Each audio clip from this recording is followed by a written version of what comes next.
Hi everybody, I'm in my studio and welcome to my open studio weekend.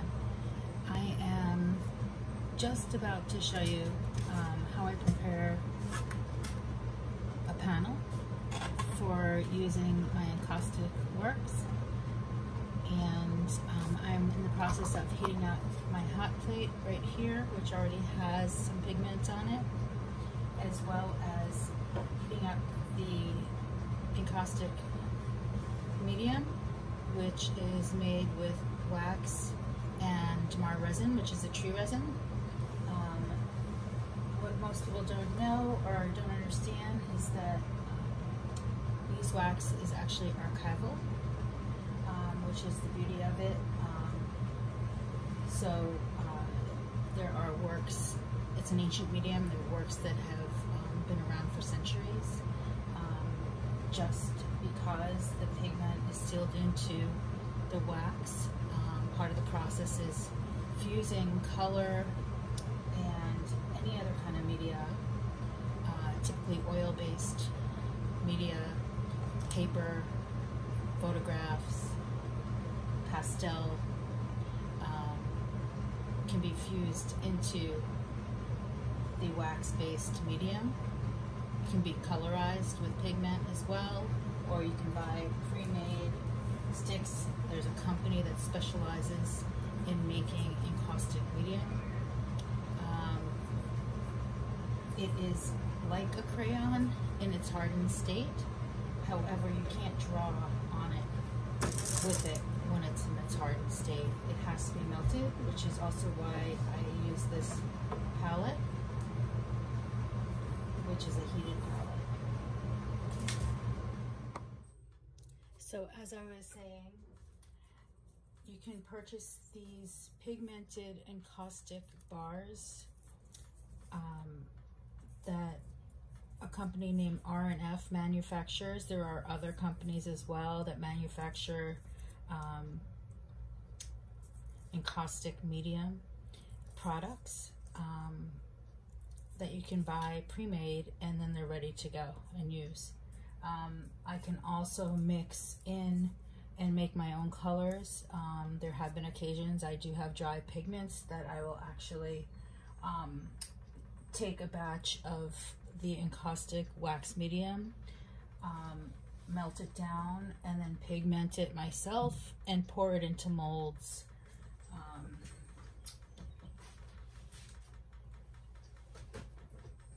So for example, this is a dried purple pigment.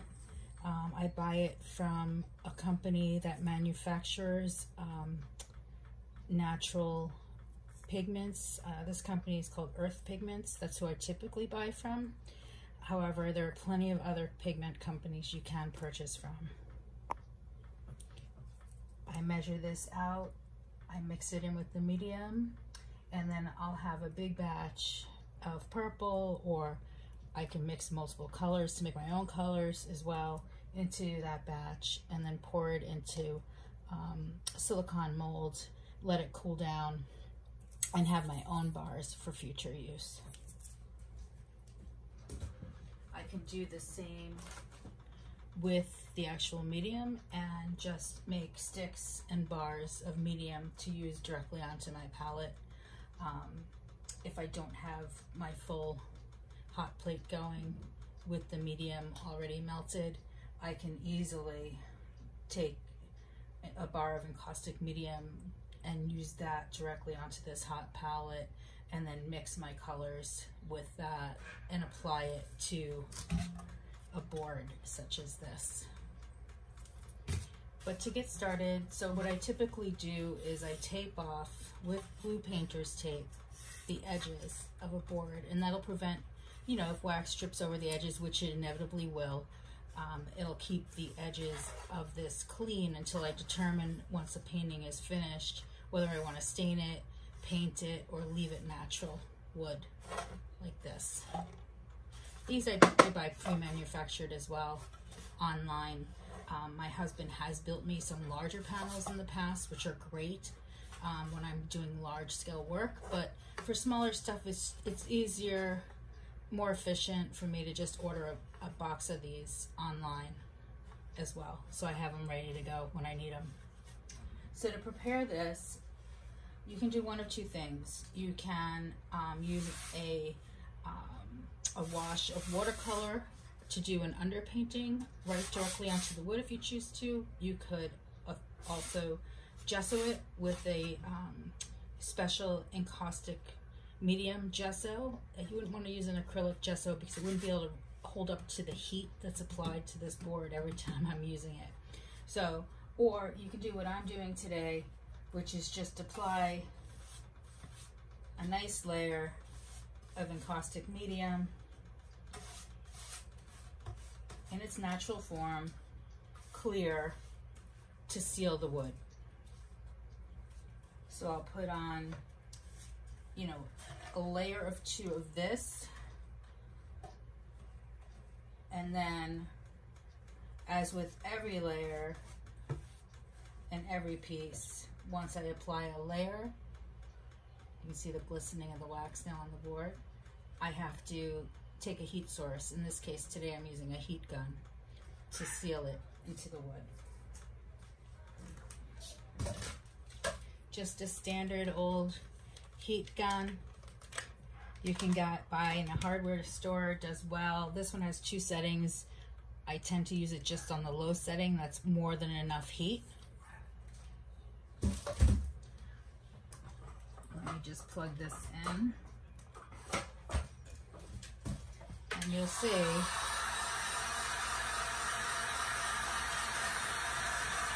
you just want to re-melt that wax, which has already cooled. You see that glisten. So I'll go over the whole board.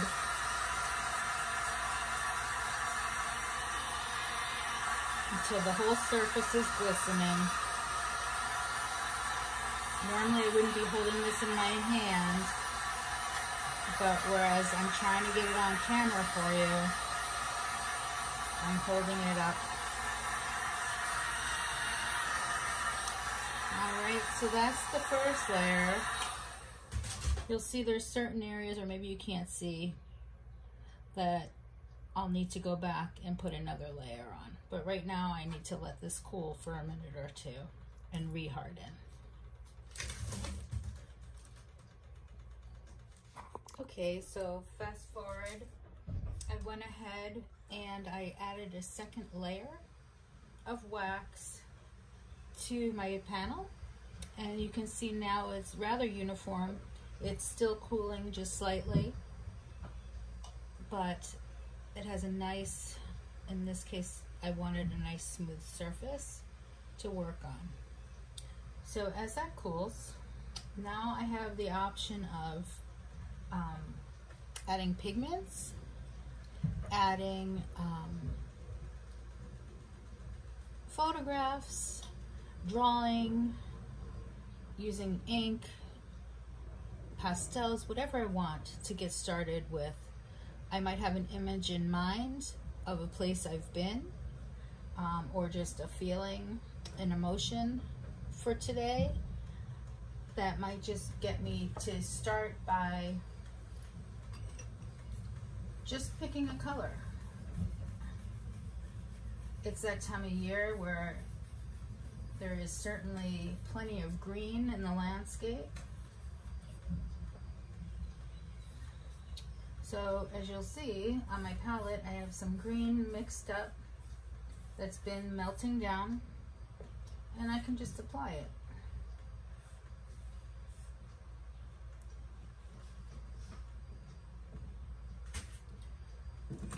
Recently, I was fortunate enough to go up to my camp in Maine for a few days prior to getting ready for open studios. We went up, my husband, myself, and our 2 sons went up and opened up the camp, and lo and behold, we looked out, the lupines were already in bloom. So I got to take some pictures and get some nice walks in, and just stare at the natural wonders that Maine has to offer. Plenty of wildflowers in bloom. Lots of lupine, which is what I'm thinking about here as I'm adding this purpley blue color randomly. They tend to bloom in these batches and bunches wherever you're walking on a side of the road. They like, I guess they like the sandy gravel on the outside of the road or along the road. So you get the idea. So I'm adding some lupines for purpose of this demonstration. And now I think I've got enough lupine colored things going on. So I'm going to fuse the green as well as the purplish color that represents the wild lupines growing. And again, you'll see the wax melt. And what I'm doing is I'm just fusing it to the surface of the layer below. You want each layer to fuse to one another.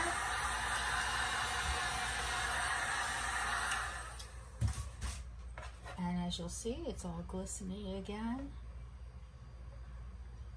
Now I can go back in here and refine the lupine at a later date. I like to sometimes embellish my encaustic pieces with ink. So I can just go in with a really rich purpley, dark purpley blue and start drawing in lines that might represent the lupine. I can put dots that will represent the petals. Continue to do whatever. Now in this instance, I've left the background natural, but clearly I'll be adding more imagery to this as I go along. I wanted to show you this because this I can probably incorporate into this. And this started out as just a piece of plain white rice paper, which I buy in rolls.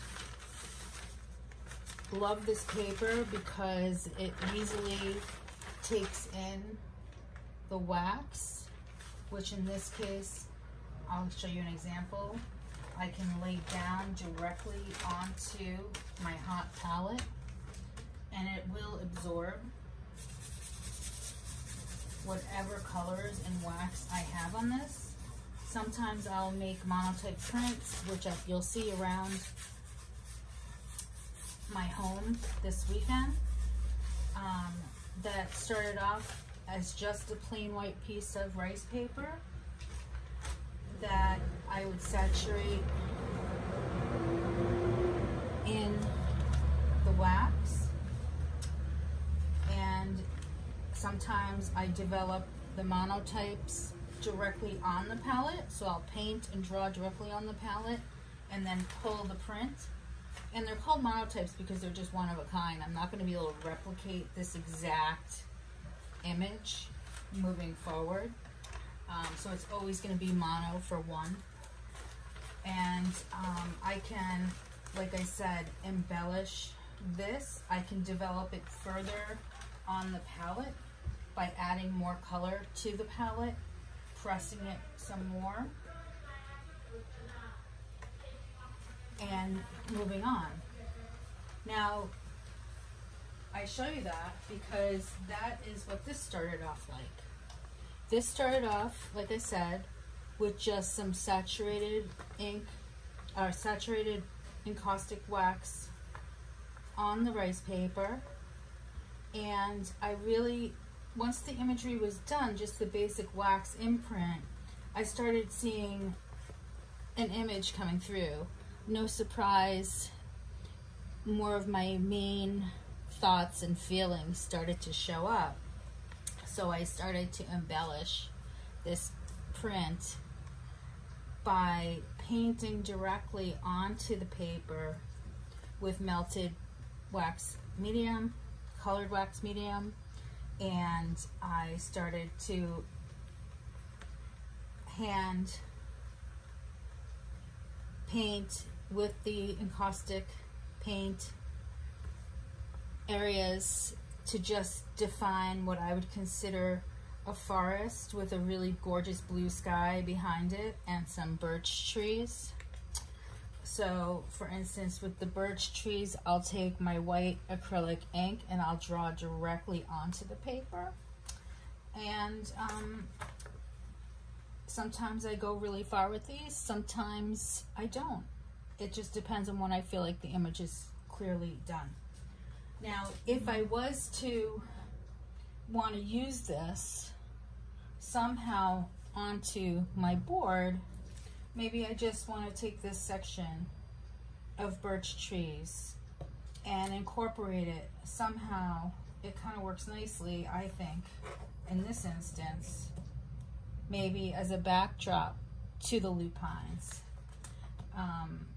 So I can actually tear or cut pieces of this and embed it into the wax by taking the paper, tearing it. Let's just say this is the birch area that I'm speaking of.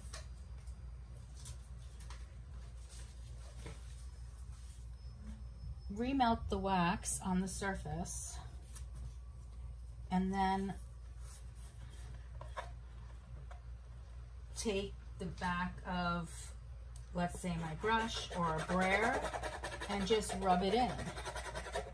Now what'll happen is it'll stick like glue, it'll act like glue, and then I can go back over it with more medium, the clear medium, and fuse it to the other wax and the board, and it becomes one.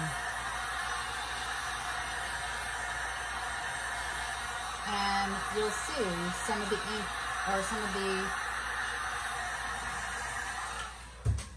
medium from below might start peeking through that paper, like that blue section here. It might be hard to see in the video, but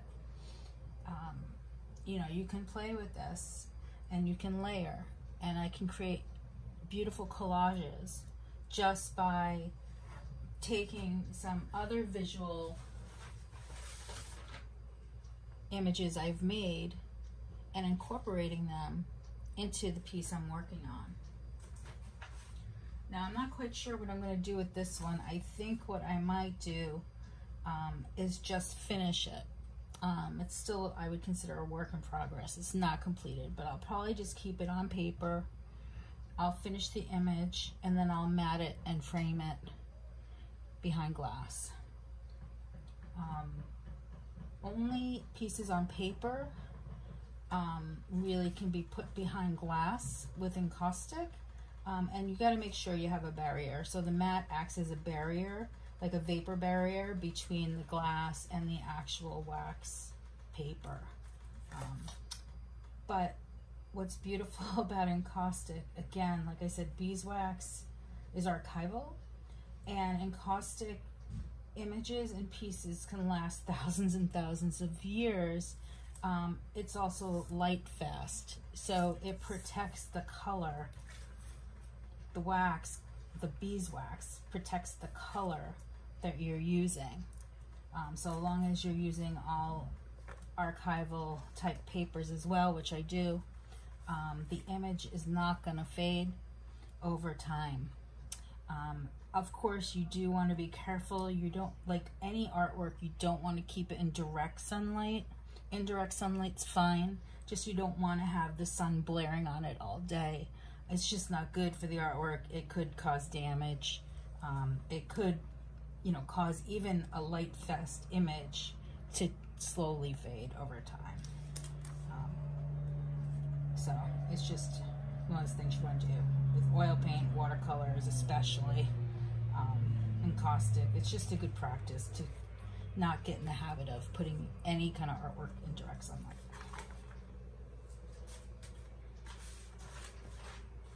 So there you have it. Clearly not a finished piece, but I will be working on this piece more over demonstrations this weekend. So if you can make it and see the demonstrations I'm doing, I plan to do them on Saturday and Sunday, at least one between 12:30 and 1. I'm not quite sure if I'll be too busy to do them throughout the day. If I have opportunities in the day, I might, you know, work on this piece while I'm doing open studios. Anyway, thanks for stopping by. Please feel free to let me know if you have any questions. You can find more information about me and my artwork at larawilliamsfineart.com, and my location is 18 Peace Street, Hull, Massachusetts. Thank you all. Take care. Bye.